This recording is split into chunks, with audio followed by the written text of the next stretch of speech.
Oke, dipersilakan kepada Aditya Candika Sakti untuk memulai presentasinya.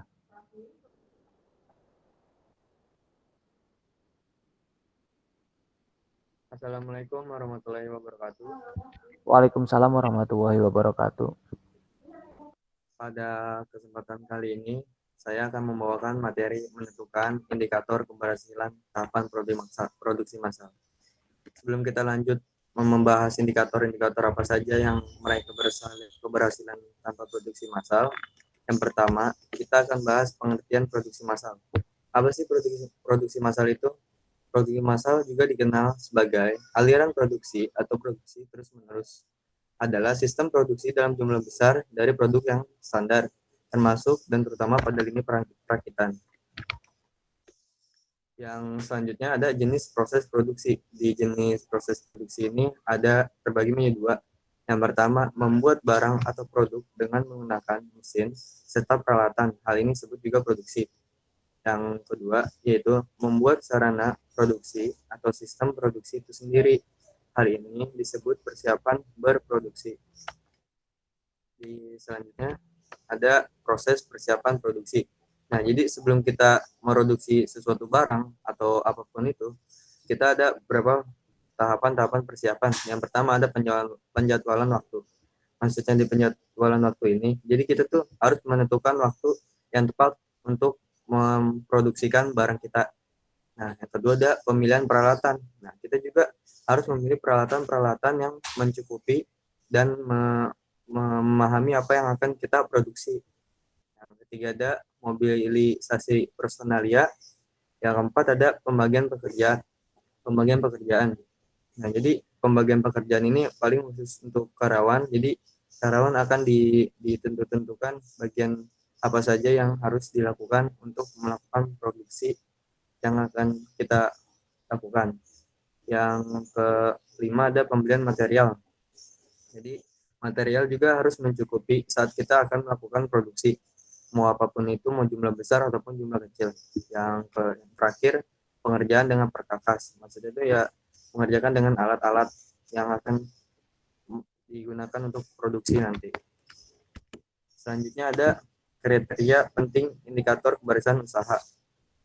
Di sini ada beberapa kriteria penting untuk ini indikator keberhasilan usaha. Yang pertama, kemampuan menyesuaikan diri. Kita harus menyesuaikan diri kita untuk melakukan indikator untuk keberhasilan usaha kita sendiri. Yang kedua, harus kita produktivitas. Kita harus rajin, harus sering berinovasi atau melakukan apapun itu untuk kedepannya untuk produksi kita sendiri. Yang ketiga ada kepuasan kerja. Yang keempat ada kemampuan mendapatkan laba dan pencarian sumber daya. Jadi kita kriteria penting ini juga sangat penting karena kita akan mendapatkan laba dan pencarian sumber daya. Next, selanjutnya ada karakteristik berpikir. Ini karakteristik berpikir tindakan kewirausahaan. Di sini saya akan menyebutkan ada 4. Yang pertama, sangat bersemangat dalam melihat atau mencari peluang-peluang baru. Jadi, kita sebagai kewirausahaan, kita harus sangat bersemangat dalam melihat atau mencari peluang baru. Itu sangat penting dalam zaman sekarang. Kalau kita ketinggalan zaman, kita akan peluangnya akan sedikit untuk mendapatkan peluang-peluang barunya. Yang kedua, mengejar peluang dengan disiplin ketat. Nah, yang tadi sesuai yang pertama yang saya jelasin, kita harus mengejar peluang kita nih. Apa yang lagi rame, apa yang harus dibutuhkan pada zaman ini. Jadi kita harus disiplin untuk mengerjakan peluang itu. Yang ketiga, mengejar peluang yang sangat baik dan menghindari peluang yang melelahkan diri dan organisasi. Jadi kita harus mencari peluang yang baik dan sini ada menghindari pengejar peluang yang melelahkan diri. Jadi kita jangan sampai kita melakukan ini usaha kita yang bisa melelahkan diri kita sekali atau merugikan. Itu jangan, harus dihindari. Nah, yang keempat, mengikut sertakan energi setiap orang yang berada dalam jangkauan mereka. Jadi kita sebagai kewirausahaan, kita juga harus mengajak atau membuka lowongan kerja.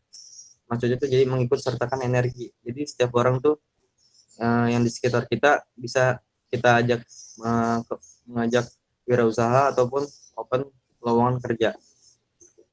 Di selanjutnya, ini ada beberapa indikator keberhasilan usaha menurut Dwi Rianti. Yang pertama ada peningkatan dalam akumulasi modal atau peningkatan modal. Yang kedua ada perluasan daerah pemasaran. Nah, jadi perluasan daerah pemasaran ini kita emang sangat indikator keberhasilan lah ya menurut saya.